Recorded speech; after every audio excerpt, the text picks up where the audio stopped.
My name is Sheila Corona. Welcome back to the final chapter of the Jeshua channelings.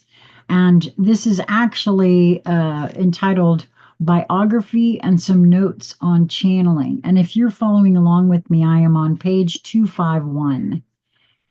In this biography, I explain a little more about my personal background and spiritual development. Many people have asked me how I got acquainted with channeling and how the connection with Jeshua came about. This biography does not so much offer an explanation of the phenomenon of channeling as a personal story about what it means for me. Prelude. I was born on September the 6th, 1968, in a small village in the Netherlands. In my childhood, I had a strong interest in the children's Bible and in stories about the life of Jesus, which was strange because my parents were not religious in any active way. At age 12, my grandmother died. I had loved her dearly, and she was like a parent to me since she lived in our house as part of our family. After her death, we, my mother, aunts, cousins, and I, got very interested in literature about the afterlife, psychic phenomena, etc. This interest remained until I went off to the university at 19 years of age. I started my studies in philosophy at the University of Leiden, and after a year, I had turned into a skeptic, thinking all this religious stuff was highly superstitious and irrational. I fell in love with the rationalist approach in philosophy, and I worked and studied hard. I graduated cum laude and was then offered a position as a PhD student at a different university in the Netherlands. My field of research was the contemporary philosophy of science. Meanwhile, at age 23, I had started a relationship with a somewhat older man who was successfully pursuing an academic career as well. We lived together in a nice house, and I thought I was quite happy. This was not really the case, as I found out through meeting a young man who I fell deeply in love with. He was a philosopher and PhD student as well, and in contrast to my partner, he believed in, quote, spiritual things, while at the same time being sensitive, intelligent, and rational. This stirred something deep within me. I had this old interest in the spiritual, but it had become forbidden to in my academic environment, and now there was someone who I would now term as a soulmate reminding me about a part of me that had been kept hidden too long. We could talk endlessly about philosophy and spirituality. We fell in love. I left my partner, the house, and the city I lived in, but we did not live happily ever after. Our relationship was short lived and ended in what I experienced as great emotional trauma. Our heavy crush completely uprooted both our lives, but due to character differences and emotional turmoil, we could not build a life together and we broke up after less than 6 months. Crisis. I was renting a small room on my own at that time, living like a poor student again. I didn't mind about the material backslide, though. I was torn apart with grief and sadness because this soulmate and lover had left me. It felt like nothing mattered to me anymore, and I couldn't care less about the completion of my PhD thesis. Then, seemingly out of nowhere, I was offered a scholarship, which enabled me to stay one semester at the University of Harvard in the United States. I could simply attend classes that I liked without much pressure on me to do anything in particular. So I undertook this journey all on my own, and it was an incredibly deepening experience for me. I felt totally alone for the first time in my life, and I could only endure it, bear it, so to speak, with no solutions at hand. Intellectually, I had become empty. The interest I took in academic philosophy had completely withered, and I had to try really hard to stay awake during the courses I took at one of the world's most famous universities. My mind could not take in anything intellectual anymore. I was very tired, and after classes, I just slept or spent time with my kind of roommate, who was lonely too and had just come out of an unhappy marriage. In a bookstore near the university, I discovered a book by Seth, channeled through Jane Roberts. I had never read channeled material before, and at first I did not understand anything about it, but I felt drawn to it again and again and again, and after a while, reading this material became the highlight of my days. It was not merely the content that struck me as quite original and profound, it was the energy that touched and uplifted me. It was to me the first thing that called me back to life again. Stuck again. After my stay in the US, I decided to finish my PhD thesis, although I knew I would not pursue an academic career anymore. In 1997, when I was 29 years old, I graduated with a doctorate in philosophy, and by then I had found a nice apartment for myself again, and I valued and enjoyed my independence. I had grown. I had overcome the worst crisis in my life, and I had to some extent recovered. I had had to learn one of the most difficult lessons for me, that one cannot completely lose oneself in a relationship, that one has to accept one's own individualness. I had always experienced falling in love as almost a religious thing, like I was waiting for someone or something to fill me up from the incomplete state of aloneness, enabling me to feel ecstatic oneness and complete recognition. This desire for transcendence or oneness, rising above the boundaries of me, had eventually driven me to utter loneliness and despair.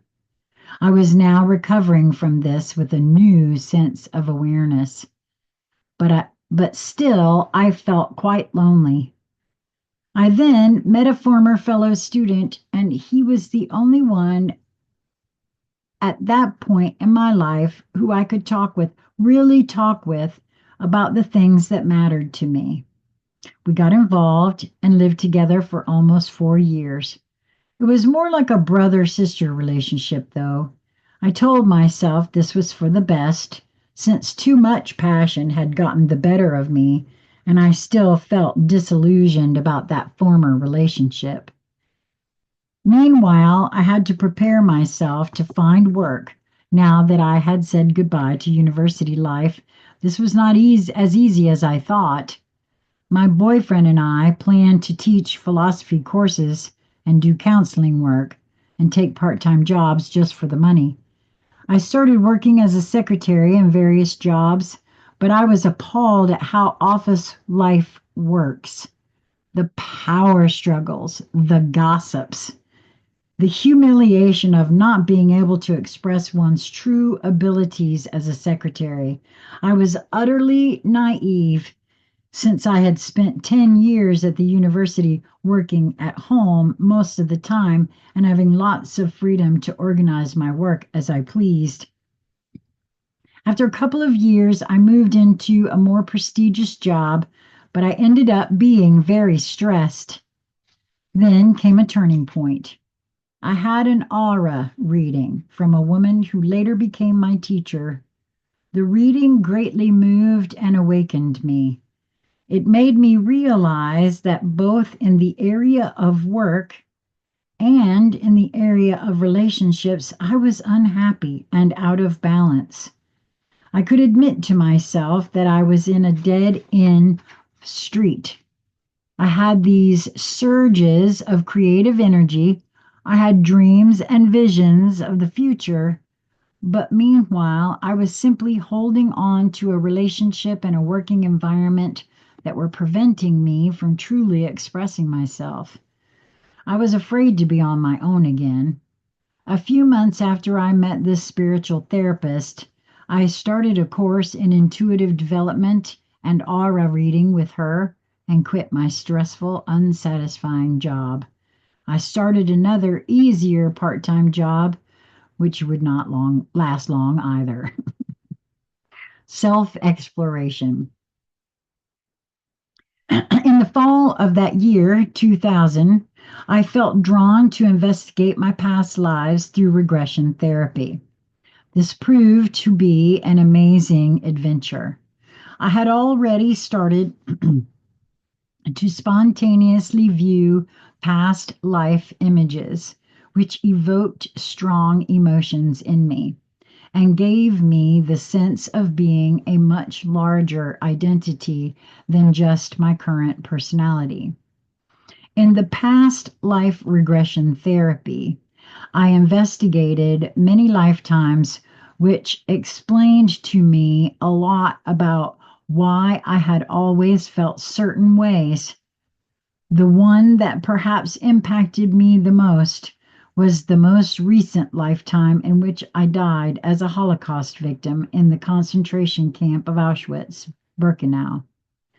Reliving this experience made me understand the inexplicable sadness that I had always sensed deep inside and the resistance I had felt towards life.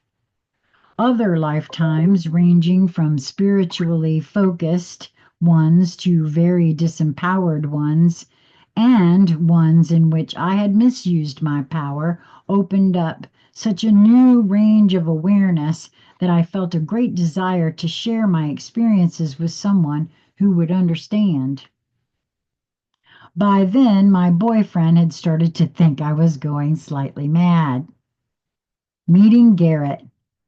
I had just gotten acquainted with the internet then, and browsing around, I stumbled on Garrett's website about reincarnation, time, and spirituality.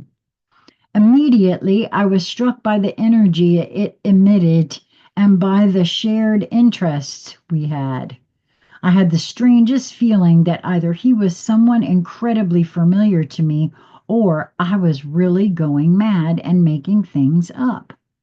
I decided to write to him anyway, and a lively correspondence ensued. 3 months later, we met in person. I had by then broken up with my partner. When I met Garrett, I had the sensation that I knew him very well, not only as this particular 20th century appearance. It was inexplicable and mysterious. I was immediately drawn to him, and as it happened, he to me. I moved in with him a few months later, got pregnant right away, and before the year was over, we were married. In 2002, our daughter Laura was born. The period in which I thoroughly investigated my past lives, got to know Garrett, and moved to another part of the Netherlands where Garrett lived, felt to me like a period of deep transition, even dying. I felt like I was emerging from my previous personality as a new me, but more of me than I had ever been before. I felt like I was entering an altogether new way of being, in which finally things made sense, fit together, and paved the way for long held dreams to come true. Starting up my practice. After my daughter was born, I started my spiritual practice of aura reading and healing, and clients started to come to me from the middle of 2002 onward. Things just went naturally and smoothly without having to put too much effort into it. I had finally found the work that I could truly express myself in. I did have to deal with a lot of fears that I had not anticipated. Now that I was doing the work I loved, I discovered I had fears about really expressing myself, about being different, being strong, and being self confident. I felt vulnerable because for the first time I was truly expressing myself, withholding nothing, and the risk of being rejected or criticized frightened me. I could do only a few consultations a week. Meeting Jeshua. Meanwhile, Garrett and I often held sessions for ourselves, exploring our inner worlds, the emotional scars and wounds from this and other lifetimes, and other subjects, such as astrology and the changes in the world. One night, I felt a presence near me whose energy was different from what I was used to. It felt serious and solemn, and it made me slightly nervous. I was used to making contact with spiritual guides, my own or other people's guides, but this felt different. I decided to investigate who this was with the help of Garrett. And when I got into the trance state and connected to the energy, I saw the name Jeshua ben Joseph in front of my inner eye, and I immediately felt it was true. In a split second, just before my intellect started to raise doubts and questions, I recognized Jeshua as a deeply familiar presence that it was very natural to feel close to. There was an inner recognition, and therefore I accepted the connection. The fact that he presented himself as Jeshua ben Joseph and not as Jesus showed me that he wanted to make clear from the start that he was not the personality manufactured by the Bible and by tradition. I started to explore the connection with Jeshua in the coming weeks and months. I told no one, only Garrett knew. It felt authentic and right, even though I had to get used to the energy I felt entering my aura and body when I connected to Jeshua. His energy was very centering and grounding, and it gave me a clear focus, devoid of sentimentality and drama. It was quite direct and powerful. What frightened me was the power in it. It offered me a level of consciousness in which one sees things very clearly, but also in a way that consciousness, no, but also in a way that tried to be nice and sweet. No, I'm sorry. I have to back that up. My eyes are going a little squiggly here. What frightened me was the power in it. It offered me a level of consciousness in which one sees things very clearly, but also in a way that might be upsetting or unsettling to others. It was part of my personality that I tried to be nice and sweet, avoiding confrontations, and I thought I had already become quite independent and assertive. But Joshua's energy showed me I had a ways to go yet, especially working as a reader. I have to pause this for a minute, guys. I got a text from my housemate. I think something's up. Hey, I had to go let my housemate in. Okay, so, oh, poo, where did I? Hmm.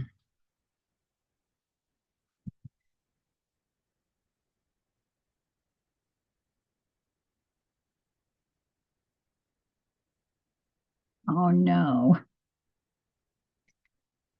I'm going to back it up, and if I back up too far, please forgive me. I saw the name Jeshua ben Joseph in front of my inner eye, and I immediately felt it was true.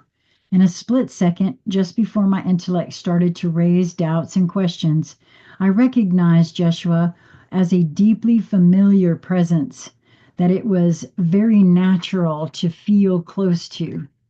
There was an inner recognition, and therefore I accepted the connection. The fact that he presented himself as Jeshua ben Joseph and not as Jesus showed me that he wanted to make clear from the start that he was not the personality manufactured by the Bible and by tradition. I started to explore the connection with Jeshua in the coming weeks and months. I told no one, only Garrett knew. It felt authentic and right, even though I had to get used to the energy I felt entering my aura and body when I connected to Jeshua. His energy was very centering and grounding, and it gave me a clear focus, devoid of sentimentality and drama. It was quite direct and powerful. What frightened me was the power in it.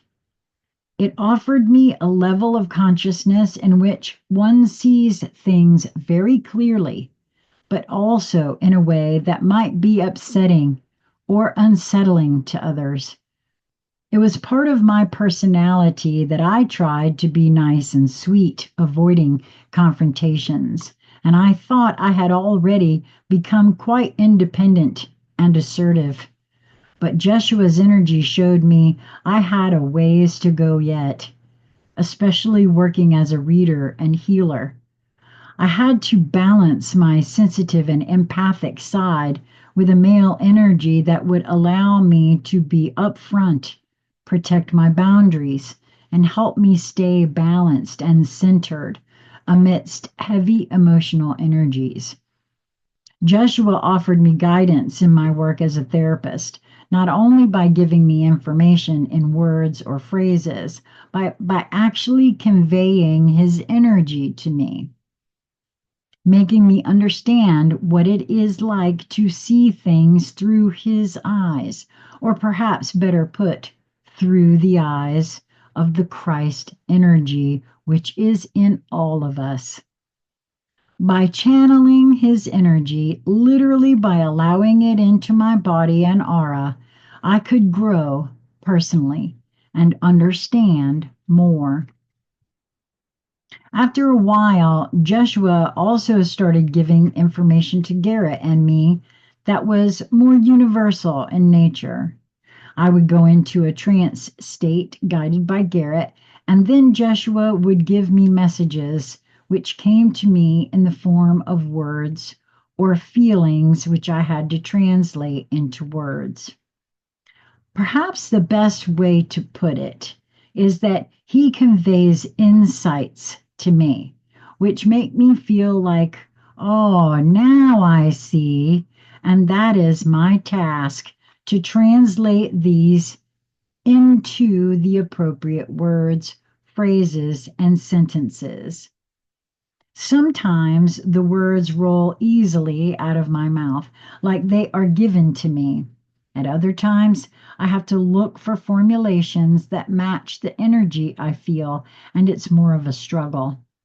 Also, the energy that comes forth in a channeling is sometimes difficult to put into words, for it is not just the literal information that comes through, but also an energy of healing, love, and clarity. The first series of messages that came through was the Lightworker series, part one of this book. It contains messages about the history of the Lightworker souls, the coming of a new era, and the transition from ego-based consciousness to heart-based consciousness. Jeshua told us this series of messages was meant especially for Lightworkers. He said it was important that they wake up and realize who they are. It is when they have awakened that they will help other portions of humanity on their way towards a heart-based consciousness. Going public. I still had told no one about my connection with Jeshua, being afraid of ridicule and disbelief. It seemed quite impossible to me to say the words, "I'm channeling Jeshua or Jesus" out loud to anyone. There was this skeptical philosopher lingering in the back of my mind, explaining to me I was about to have myself declared pretentious, confused, insane, or worse. Nevertheless, I confided in some close friends, and we had some small sessions together, which worked out well. Also, we published the first series of channelings on my website in Dutch. Then than a year later, after I had met Jeshua, I got an invitation from a Belgian spiritual center to come and give a public channeling. I was shocked at the mere thought of it, but on the other hand, I knew I should not refuse, that I had to go through this fear, and that Jeshua would not lead me astray. I was nervous for weeks and sick and sleepless the days before, but then the first public channeling took place, and it had a great positive impact on me. It was a short channeling and Q&A session, the first one of the healing series. See part 2 of this book. But I felt Jeshua's presence pouring through me very clearly. People were warm and enthusiastic in their reactions, and the public hanging failed to occur. We all get so dramatic in thinking what's going to happen to us when we go public, don't we? I was on such a high after that first public channeling that I immediately decided to organize meetings at our own house, and so we did. But the fears were not over yet. Every time I had to channel in front of an audience, I felt great resistance, fear, and even anger. I was never one who felt comfortable speaking in public, being shy and withdrawn. Why put myself in such a vulnerable spot, not sure whether anything coherent would come out of my mouth or whether Jeshua was going to be there in the first place? Of course, he was always there for me. My persistent insecurity, fear, and indignation that I, quote, had to do this was simply my ego fighting to the last to put an end to this wildly irresponsible undertaking. Having Joshua speak through me went against all my safety mechanisms. It flaunted all my acquired habits of being cautious, reserved, and on the sidelines.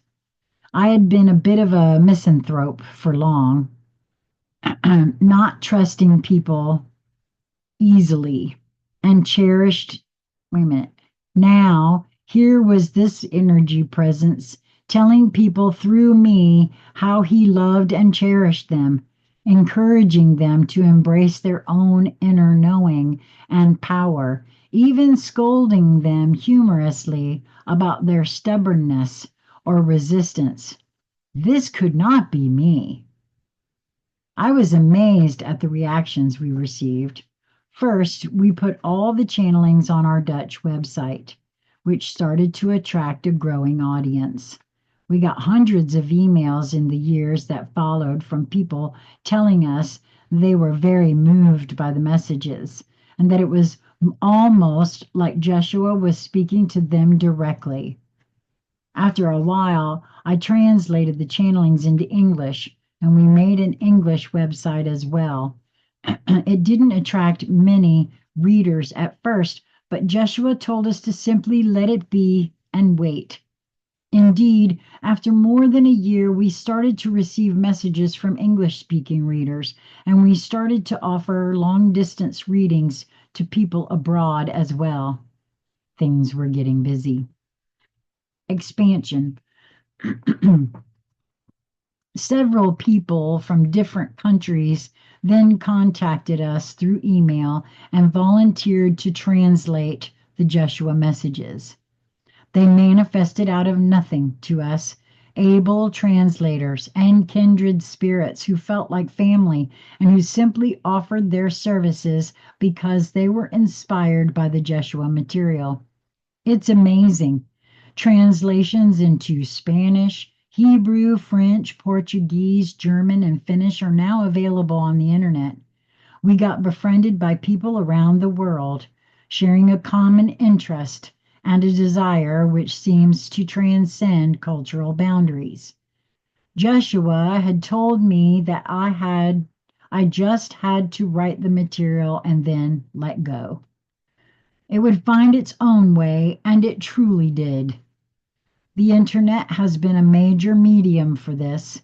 One of the synchronicities in our story was that Garrett works as an IT consultant and is able to design and maintain websites. I also feel that my background as a philosopher has helped me a lot to translate the energy of Jeshua into words and concepts. Also, I had always loved to write, and I had been trained to write in English as a student of philosophy.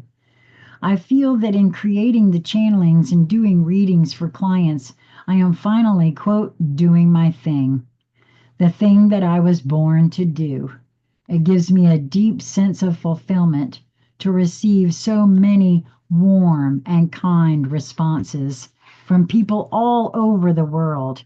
And I also feel grateful that I can now make a living out of the thing that I love to do most. Channeling, a bit of debunking. In conclusion, I would like to make some general remarks on the phenomenon of channeling.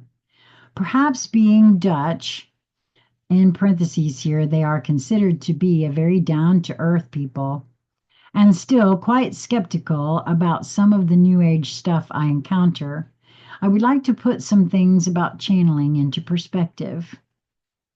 The relationship between channeler and channeled entity. I think of channeling as a cooperation between a human being and a non physical entity who acts as a teacher.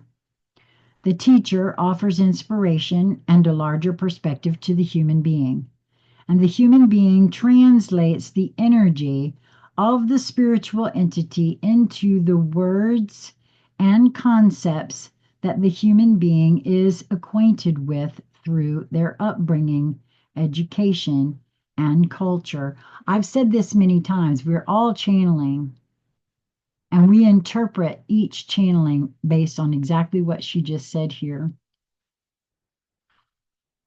I do not believe that it is possible or even desirable that human channels should completely set themselves aside in order to purely channel the non physical entity's energy.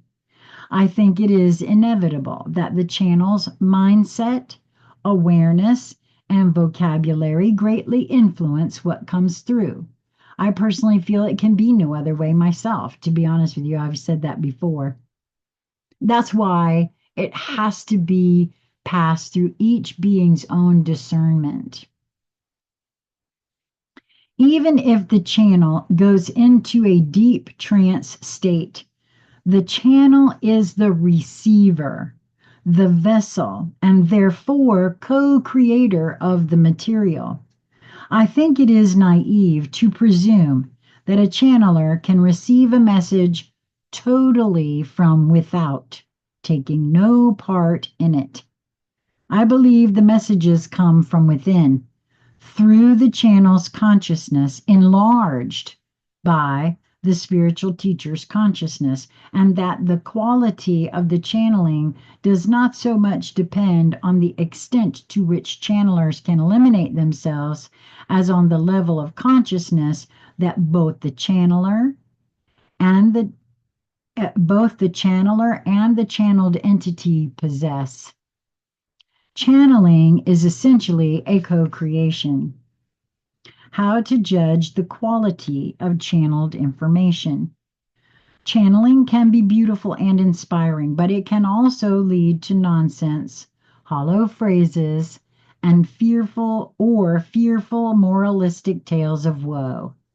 At its worst, it leads to the worship of authorities who have nothing going for them except their name or rank in some invisible spiritual hierarchy.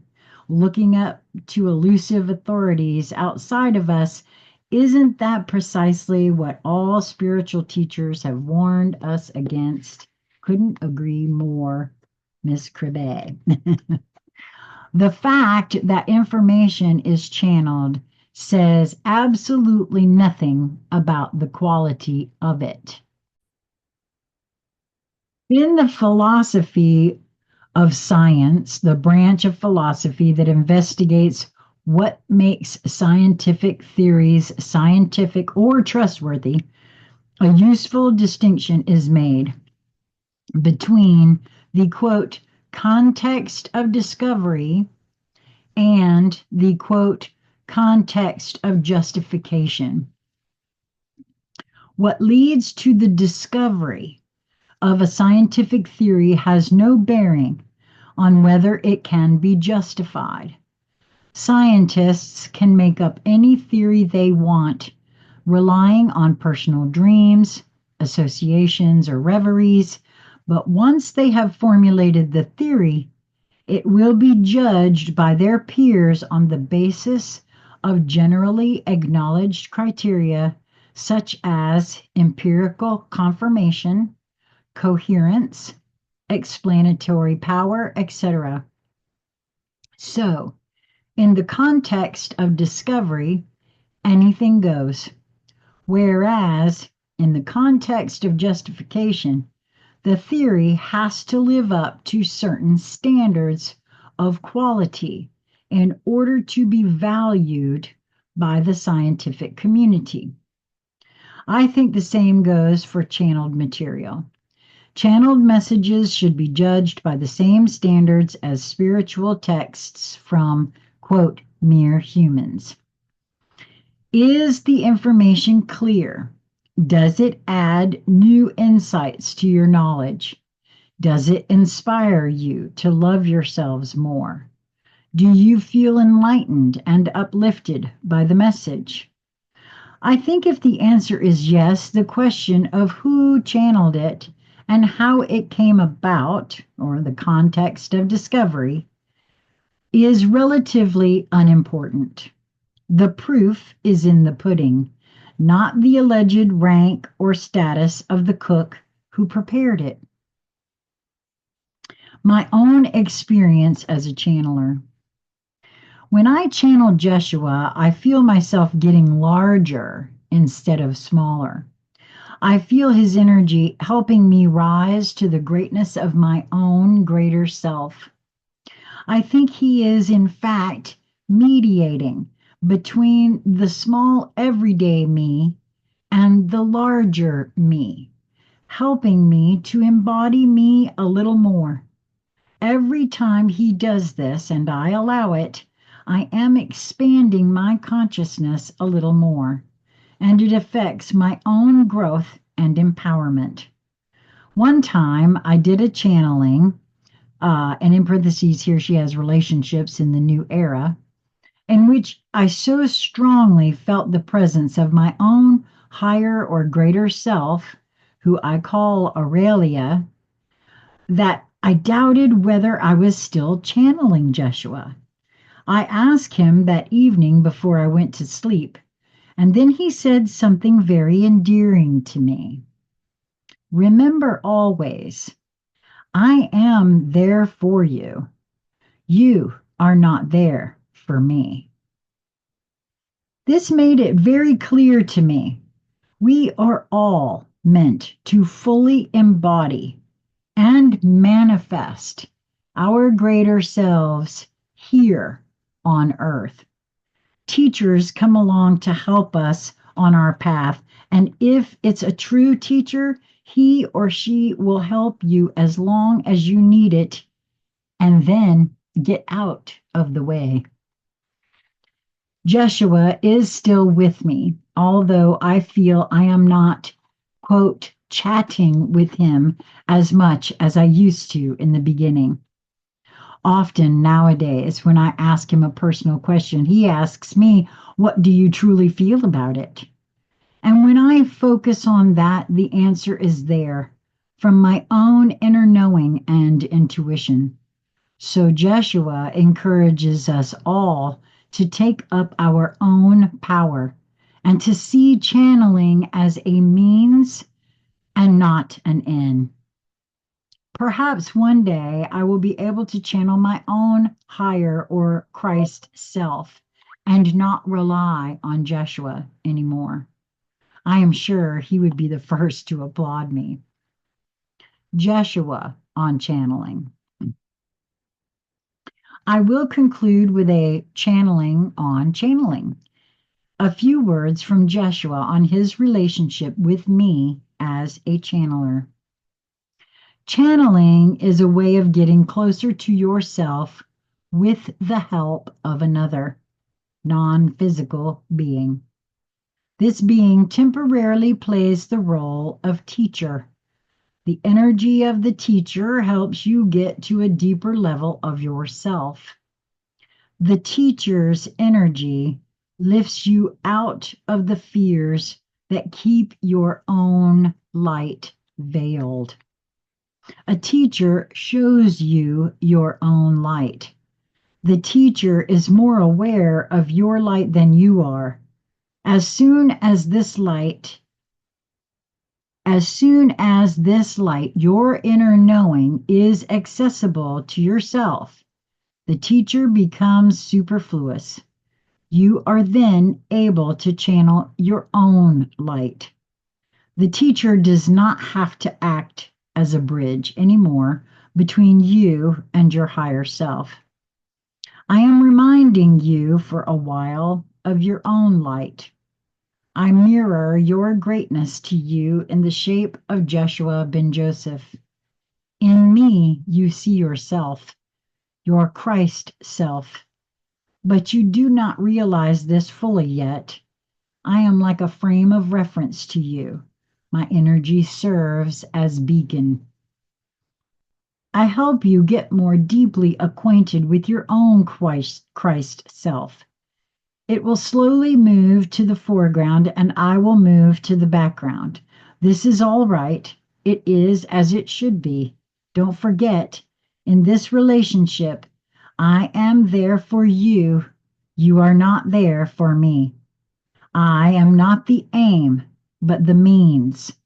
The rebirth of Christ is the awakening of your Christ self, not mine. I act according to what serves your greater self. My aim is that you make me superfluous. I'm sorry, that's how that's pronounced. Superfluous. When you channel me, do not try to make yourself small or invisible.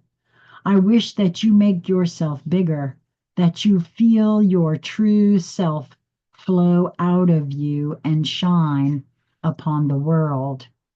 A teacher points at the road, but it is you who walk it. After a while, you find yourself walking alone, having left the teacher behind. This is a grand and sacred moment. The teacher will stay with you, will live on in your heart as an inner presence, but the separate figure will disappear. We stay connected, but as you grow, you will see me less and less, or want to call upon me as a separate being. I will slowly become part of your own energy, and at some point, you will not know me as separate from you anymore. This will show that you have truly heard and seen me. Wow.